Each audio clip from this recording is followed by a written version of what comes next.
Rules are everywhere in businesses. Whether it's a policy constraint or a calculation, they determine the logic for your business process.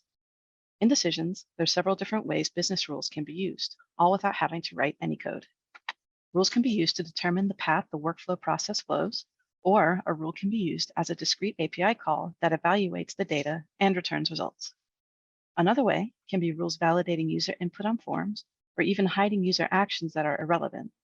Statement rules are one of the many styles of rules in decisions.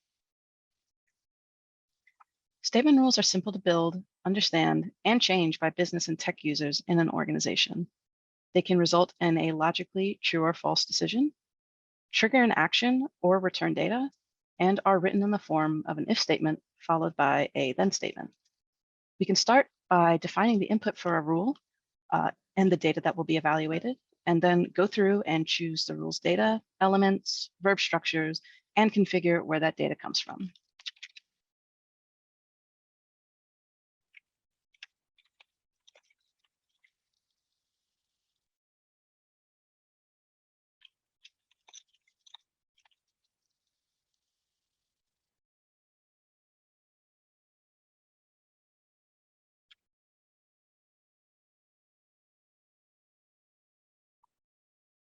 You'll notice that the rule editor here is data aware, meaning that the verbs appear and are associated with the data type that we've picked.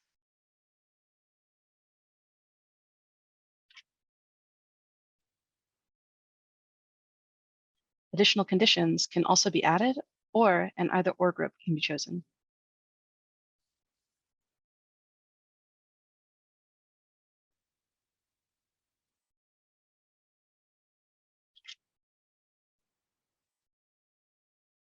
When another condition is added, this makes it so that both of these statements must be true in order for the rule to return as true.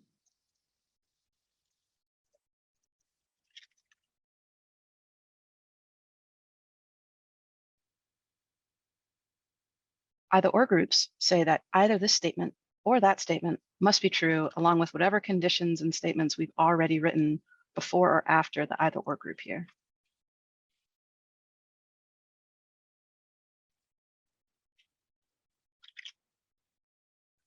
In this case, because I have my either or statement already asking for an age greater than 21, I can easily change this to be something else, something that'll look for something that both of these conditions need, like previous accidents.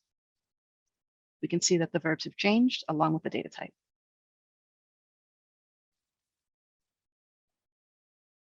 So far, we've added these two conditions to the either group to say that it returns true if the age is greater than 21 and if the purchase price is more than $20,000. Then we added another condition to the or group that says it will return true if the person's age is more than 30. In both cases, no matter what, having no previous accidents must also return true for the statement to return true.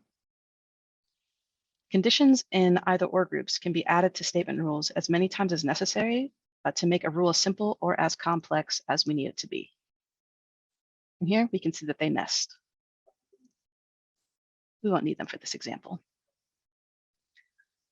Now that a logical statement rule has been created, this if statement can trigger an action by executing a flow depending on the outcome of the rule here.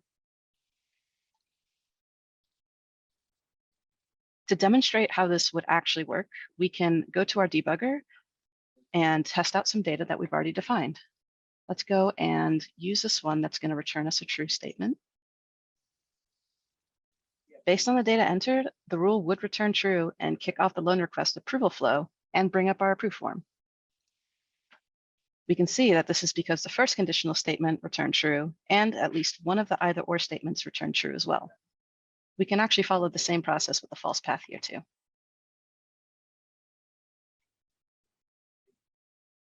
Statement rules can also return multiple or single data values depending on what our outcome is. In this case, we can have it return a string value.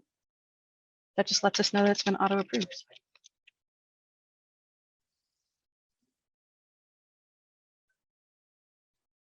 Overall, decision statement rules are simple to build, but can handle complex processes.